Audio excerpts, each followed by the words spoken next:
सभी बच्चों को नमस्कार और नए वर्ष की हार्दिक बधाई आप सभी को। आज 1 जनवरी 2026 है और आज बहुत बढ़िया गुरुवार का दिन है और आज ही के दिन हम सबके जीवन में एक नया वर्ष आया है 2026। तो हम यही कामना करते हैं, प्रभु से दुआ करते हैं कि हे प्रभु, यह नया वर्ष हम सबके जीवन में एक नई खुशियाँ लेकर आए, हमारे बच्चों के जीवन में एक नई खुशियाँ लेकर आए। जितने भी बच्चे हमारे इस वीडियो को देख रहे हैं, सुन रहे हैं, उन सबके जीवन में एक नया उत्साह, नई खुशियाँ आए और एक नई सफलता मिले, नई ऊंचाइयों को छुए बच्चे सभी। यह वर्ष सभी बच्चों के लिए एक बहुत सुखदायक हो, बहुत ही उन्नतिपूर्ण हो, बहुत ही विकासपूर्ण हो। आप सभी बच्चे विकास की ओर अग्रसर हो, आगे बढ़ें, बहुत अच्छा रिजल्ट आए आप सबका, बहुत अच्छे नंबर से पास हो जाए, हर बच्चा पास हो जाए अच्छे नंबर से, मेरी यही दुआ ही कामना है। और पूरा आपका ये 2026 वर्ष जो है मंगलमय हो। तो आप सभी का इस निःशुल्क पाठशाला चैनल की ओर से मैं सोनकर सर नव वर्ष की बधाई देते हुए शुरू करता हूँ। यूनिट 5 खनिज तथा ऊर्जा संसाधन का जो आखिरी पार्ट है, आज उसे ख़त्म कर लेते हैं हम लोग। तो आते हैं, जो बचा हुआ है उसे देखते हैं। पवन ऊर्जा कह रहा है क्या? पवन ऊर्जा यानी कि बिजली जो बनाई जाए वो किससे? हवा से।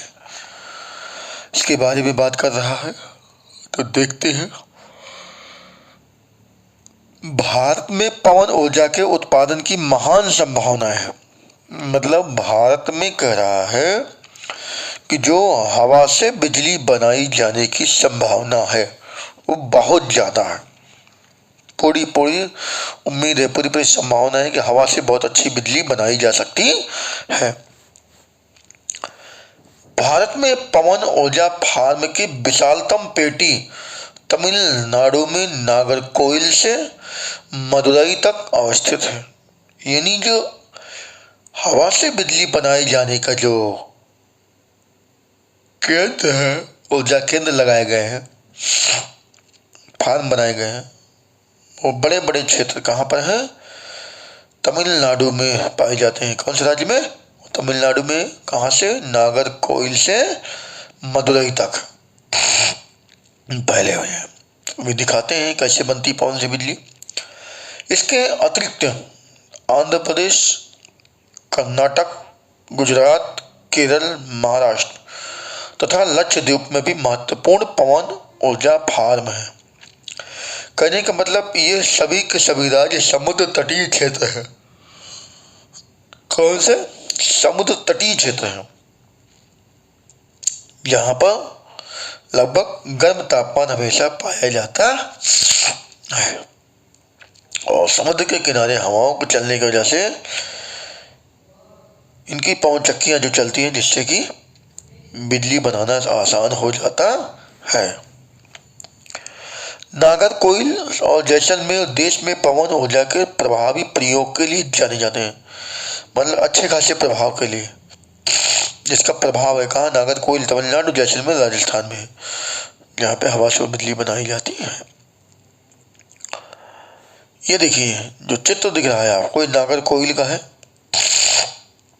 ये बड़े बड़े खंभे होते हैं, ऐसे में ये बड़े बड़े पंखे लगे होते हैं जो हवा से चलते हैं, जिसके माध्यम से पवन चक्कियाँ चलती हैं और मशीन चलती है, बिजली बनती है। आगे बायोगैस, कौन सा कह रहा है? बायोगैस। ग्रामीण इलाकों में झाड़ियों, कृषि अपशिष्ट, पशुओं और मानव जनित अपशिष्ट के उपयोग से घरेलू उपयोग हेतु बायोगैस उत्पन्न की जाती है। कहाँ कर? गाँव में, जो इलाके गाँव, ग्रामीण इलाका। तो हम आप ज़्यादातर लोग गांव के ही रहने वाले हैं, तो झाड़ियाँ, घास फूस झाड़ियाँ जहाँ होती हैं, कृषि के जो अवशिष्ट बचे खुचे पदार्थ होते हैं, पशुओं और मानव जनित अपशिष्ट यानी कि गोबर वगैरह जो होता है उनके घरेलू उपयोग हेतु बायोगैस उत्पन्न की जाती है। अपशिष्ट के उपयोग से, ठीक है। जैविक पदार्थ के अपघटन से गैस उत्पन्न होती है जिसकी तापीय क्षमता मिट्टी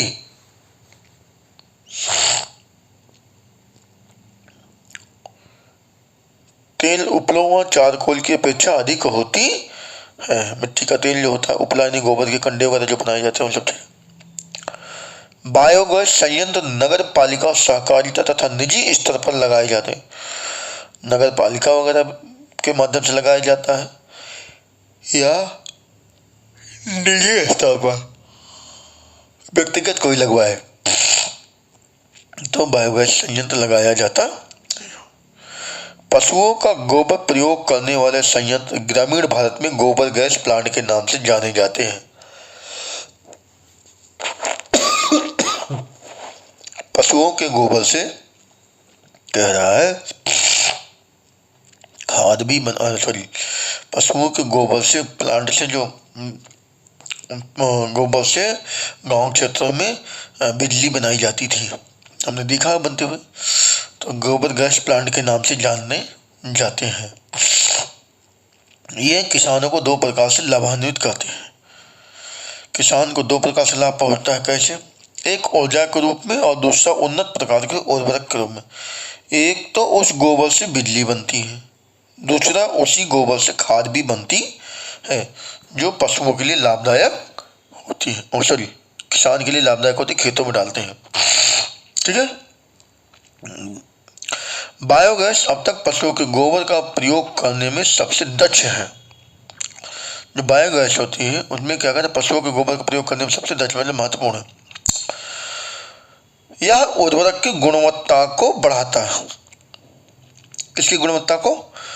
उर्वरक की उपजाऊपन को, खाद की जो गुणवत्ता है उसको बढ़ा देता है, जिससे कि भूमि उपजाऊ होती है, फसल की पैदावार बढ़ जाती है। और उपलों तथा लकड़ी को जलाने से होने वाले वृक्षों के नुकसान को रोकता है। क्या कह रहा है कि जो उपलों कंडों के और लकड़ियों को जलाने से वृक्षों के नुकसान को रोकता है। वृक्षों को भी कटाई नहीं करनी पड़ती, जो लोग वृक्ष काटते हैं, कंडे वगैरह जो पर्यावरण को प्रदूषण पड़ता है वो भी रुकता है। ये बायोगैस संयंत्र देख लीजिए लगा हुआ है, ये बायोगैस संयंत्र है, ठीक है। आगे ज्वारीय ऊर्जा। महासागरीय तरंगों का प्रयोग विद्युत उत्पादन के लिए किया जाता है। सकरी खाड़ी के आर पार बाढ़ द्वार बनाकर बांध बनाए जाते हैं। ये कह रहा है समुद्र की जो लहरें उठती हैं उनके द्वारा बिजली उत्पन्न की जाती है। लहरें उठ करके हमारे स्थल की ओर आगे बढ़ती हैं, उनके द्वारा बिजली बनाई जाती है। देखते क्या है, क्या कह रहा है। सकरी खाड़ी, पतली जो खाड़ियाँ होती हैं, खाड़ियाँ जानते हैं आप, तीन तरफ स्थल से एक तरफ जल से घिरी से खाड़ी कहते हैं। तो सकरी यानी पतली हो, उनके आर पार इधर उधर क्या हुआ, बाढ़ का द्वार बना दिया गया है। ऐसा द्वार बना जिसका बाढ़ का पानी उसके अंदर प्रवेश कर जाए।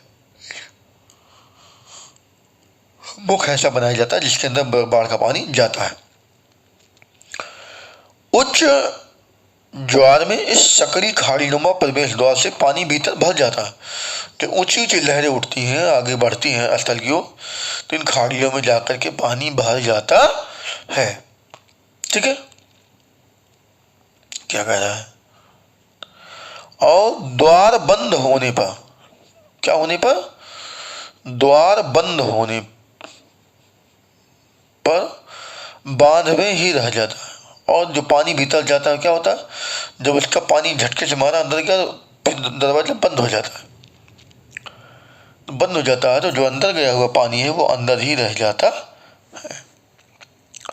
बाढ़ द्वार के बाहर ज्वार उतरने पर फिर वह जो मुख बना होता है उसके बाहर ज्वार जो उतर जाता है, कम लौट जाता है पानी, वो वाला।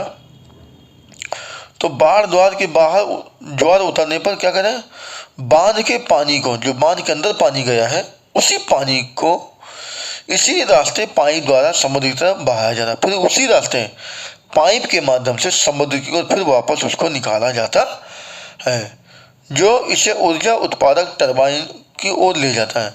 तो जो पाइप के माध्यम से पानी उस द्वार से बाहर निकलता है, वो जहाँ ऊर्जा बनाने वाली टरबाइन लगी होती है उधर वह पानी जाता है, जिसकी वजह से उसकी पंखड़ियाँ जो जो चलने लगती, तो वह पानी को उत्पन्न करता, बिजली उत्पन्न करता है। भारत में खंबात की खाड़ी, कच्छ की खाड़ी तथा पश्चिमी तट पर गुजरात में और पश्चिम बंगाल में सुंदरबन क्षेत्र में गंगा के डेल्टा में ज्वारीय तरंगों द्वारा ऊर्जा उत्पन्न करने की आदर्श दशाएं उपस्थित है। मतलब बहुत अच्छी परिस्थितियां हैं जहां पर ज्वार द्वारा बिजली बनाई जानी संभव है। कहाँ? कच्छ और खंबात की खाड़ी गुजरात के पास, ठीक है। पश्चिमी तट पे कह रहा है गुजरात, और पश्चिम बंगाल में कह रहा है, ठीक है, पूर्वी तट पे। भूतापीय ऊर्जा, पृथ्वी के आंतरिक भागों से ताप का प्रयोग कर उत्पन्न की जाने वाली विद्युत को भूतापीय ऊर्जा कहते हैं। क्या कहना है? पृथ्वी के आंतरिक भागों से ताप का प्रयोग कर, पृथ्वी के अंदर का तापमान ज्यादा होता है, तो जो गहराई बढ़ने के साथ साथ तापमान ज्यादा होता रहता है, तो उसी से निकलने वाली गैस वगैरह से तापमान से बिजली बनाई जाती है। देखते हैं क्या, पृथ्वी के आंतरिक भाग से ताप का प्रयोग कर उत्पन्न की जाने वाली विद्युत को भूतापीय ऊर्जा कहते हैं। ठीक है, आगे देखते हैं, तुम्हें बताते हैं। बच्चों तो ये ठीक नहीं है, 1 महीने हो गए बीमार हुए। भूतापीय ऊर्जा इसलिए अस्तित्व में होती है क्योंकि बढ़ती गहराई के साथ पृथ्वी प्रगामी ढंग से तप्त होती जाती है। मैंने आपसे पहले क्या, गहराई बढ़ने के साथ साथ पृथ्वी गर्म होती जाती है, ठीक है ना। जहाँ भी भूतापीय प्रवणता अधिक होती है, तापमान की मात्रा ज़्यादा होती है, वहाँ उथली गहराइयों पर भी अधिक तापमान पाया जाता। जहाँ पे तापमान ज़्यादा होता है, पृथ्वी के अंदर का जो तापमान जहाँ ज़्यादा खूब ज़्यादा गर्म पाया जाएगा, वहाँ उथली भूमि होगी, तो वहाँ पर भी तापमान ज़्यादा होगा। ऐसे क्षेत्र में भूमिगत जल चट्टानों से ऊष्मा का अवशोषण कर, क्या कहना है, ऐसे क्षेत्र में भूमिगत जल चट्टानों से ऊष्मा का अवशोषण कर तप्त हो जाता है। नहीं, पृथ्वी के अंदर का जो जल है खींच करके गर्म हो जाता है, अवशोषण कर खींच कर क्या हो जाता है, चट्टानों के बीच में जो होता है, वो जो चट्टानों के बीच में ऊष्मा और गर्माहट होती है, उससे पानी खींच करके क्या होता है, गर्म हो जाता, तप्त हो जाता है। यह इतना तप्त हो जाता है कि यह पृथ्वी की सतह की ओर उठता है। मतलब जब गर्म होगा तो पृथ्वी के ऊपर की ओर उठने का प्रयास करता है, तो यह भाप में परिवर्तित हो जाता है। कह जब उठता है तो किस में बदल जाता है, भाप में। इसी भाप का उपयोग टरबाइन को चलाने और विद्युत उत्पन्न करने के लिए किया जाता है। क्या कह रहा है, इसी भाप का उपयोग टरबाइन को चलाने और विद्युत उत्पन्न करने के लिए किया जाता है। बहुत टरबाइन चलाएंगे तभी बिजली बनेगी। भारत में सैकड़ों गर्म पानी के चश्मे हैं, गर्म पानी के क्षेत्र, जैसे मतलब गर्म पानी के धरातलीय क्षेत्र, आंतरिक गर्म पानी जो पाए जाते हैं, जिनका विद्युत उत्पादन में प्रयोग किया जा सकता है। किस उत्पादन में? बिजली बनाने के काम में लाया जा सकता है। भूतापीय ऊर्जा के दोहन के लिए भारत में 2 प्रायोगिक परियोजनाएं शुरू की गई। कह बिजली जो पृथ्वी के निचले तापमान से बनाई जाने की प्रक्रिया है, वो 2 प्रकार से 2 योजनाएं बनाई गई हैं कि जो पृथ्वी के तापमान उसका दोहन करके उसके तापमान को ले करके बिजली बनाई जाए। तो तो 2 परियोजनाएं प्रयोग में लाई जा रही हैं। कहाँ पर है? एक हिमाचल प्रदेश में मणिकर्ण के निकट। कहाँ पे? हिमाचल प्रदेश में मणिकर्ण के निकट पार्वती घाटी में स्थित है। हिमाचल प्रदेश में मणिकर्ण है, वहीं पे पार्वती घाटी के पास स्थित है। दूसरी लद्दाख में पोंगा घाटी में स्थित है। वही लद्दाख जो पहले जम्मू कश्मीर के नाम से जाना जाता था, आज उसका जो है केंद्र शासित प्रदेश के रूप में बंटवारा हो गया। एक लद्दाख हो गया, ये जम्मू कश्मीर। तो वही लद्दाख में पोंगा घाटी में, पोंगा घाटी। क्या कह रहा है? ऊर्जा संसाधनों का संरक्षण, यानी कि जो ऊर्जा के संसाधन उनको बचाने की क्या प्रक्रिया है, क्यों आवश्यकता है संरक्षण किया जाए, उनको बचाया जाए, कैसे? देखते हैं। आर्थिक विकास के लिए ऊर्जा एक आधारभूत आवश्यकता है। क्या कह रहा है? किस विकास के लिए? आर्थिक विकास के लिए ऊर्जा एक आधारभूत आवश्यकता है।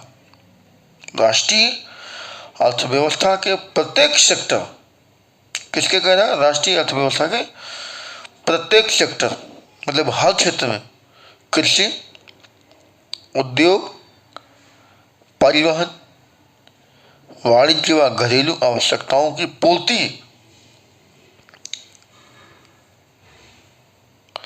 के लिए ऊर्जा के निवेश की आवश्यकता है।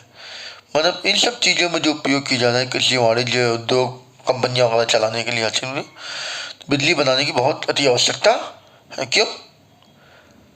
स्वतंत्रता प्राप्ति के पश्चात क्रियान्वित आर्थिक विकास की योजनाओं को चालू रखने के लिए ऊर्जा की बड़ी मात्रा की आवश्यकता थी। कह रहा है भारत जब आज़ाद हुआ सन 1947 में, उसके बाद जो योजनाएं चलाई गई, किसके लिए? विकास के लिए, आर्थिक विकास के लिए। जैसे उद्योग धंधे वगैरह लगाए जाएँ, कंपनियां, फैक्ट्रियाँ लगाई गई, चलें, इलेक्ट्रॉनिक मशीनें लगाई जिससे कि वस्तुओं को बनाया जाए। तो ज़्यादा से ज़्यादा वस्तुओं को बनाएंगे तभी तो मार्केट में बेचेंगे। तो इन सब चीज़ों के लिए कह रहा है जो व्यवस्थाएं की गई, क्या की गई? व्यवस्थाएं की गई,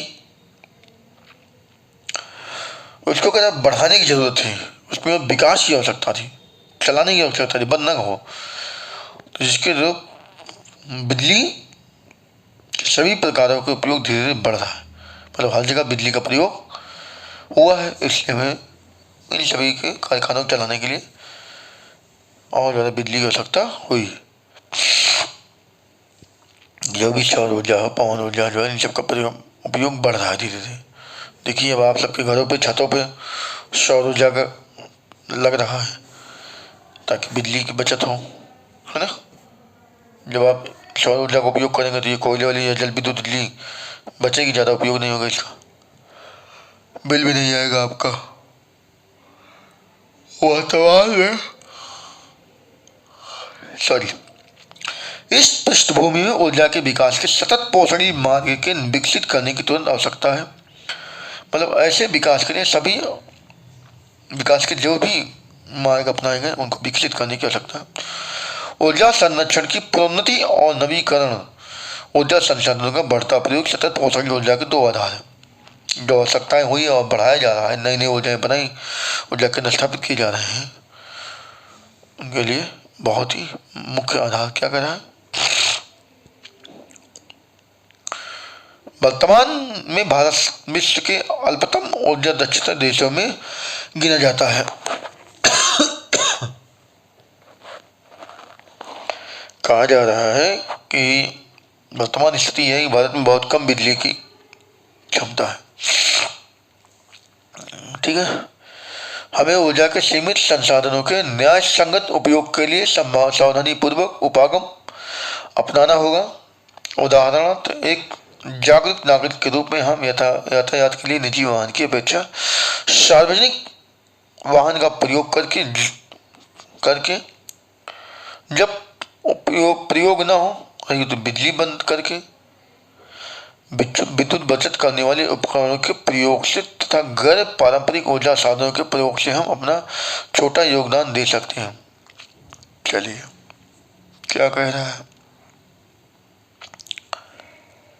हमें एक जागरूक नागरिक होना चाहिए, और जागरूक नागरिक होने के नाते करना क्या है, समझदार जागरूक होना चाहिए कि यातायात के लिए निजी वाहन ना उपयोग किया जाए। अगर कहीं जाना है 10 किलोमीटर, 15 किलोमीटर, 20 किलोमीटर, तो व्यक्तिगत साधन से ना जाके जो किराए के साधन चल रहे हैं उससे चले जाएं, तो हमारी गाड़ी का तेल बचेगा। तो हमारी गाड़ी का तेल बचेगा तो हम दुकान पे लेने नहीं जाएंगे, टंकी पे, पेट्रोल पंप पे।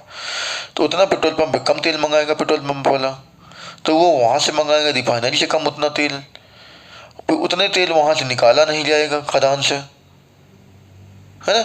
तो ये कहना है व्यक्तिगत साधन का उपयोग न करके सार्वजनिक साधन का हम लोग प्रयोग करें। दूसरा, ये नहीं कि हर घर में 4 मोटरसाइकिल चारों अलग अलग लेके चलें। यहाँ तो देखते हैं कुछ लोग तो भैया घर से बाहर लाइटिंग जा रहे हैं, जंगल में, खेतों में तो गाड़ी से जा रहे हैं, खेतों में पानी लगाने जा रहे हैं तो गाड़ी से जा रहे हैं, पैदल या साइकिल से नहीं जा रहे हैं। तो ये सब क्या ना, हम बहुत ज़्यादा दुरुपयोग कर रहे हैं अपने संसाधनों का, प्राकृतिक संसाधनों, खनिज संसाधनों, जिन्हें हमें बचाने की ज़रूरत है। नहीं तो आगे आने वाली पीढ़ी इसका उपयोग नहीं कर पाएगी, इससे वंचित हो जाएगी, जीवन दुर्भर होता चला जाएगा। ठीक है, आगे क्या कह रहा है देखते हैं।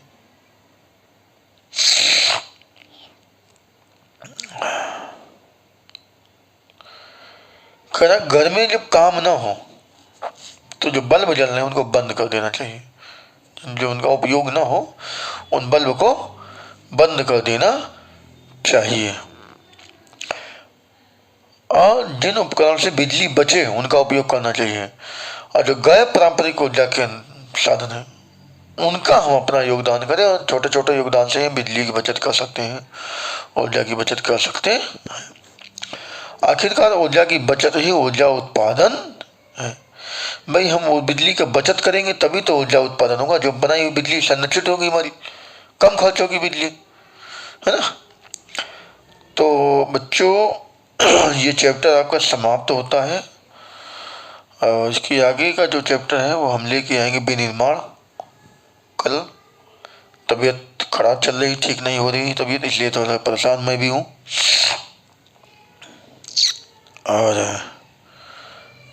आप लोग, आज नया वर्ष है, बस यही कहूँगा कि आप लोग मेरे चैनल को आज शेयर सब्सक्राइब कर दीजिए, कमेंट कर दीजिए, ताकि साल भर हमारा चैनल उन्नति करे, बढ़े, आगे विकास करे, हमारा भी मनोबल ऐसे बढ़ा रहे, और हम आपको ऐसे ही पढ़ाते रहें, आगे की क्लास की भी आपको देते रहेंगे, पढ़ाते रहेंगे, वीडियो बनाते रहेंगे आपके लिए।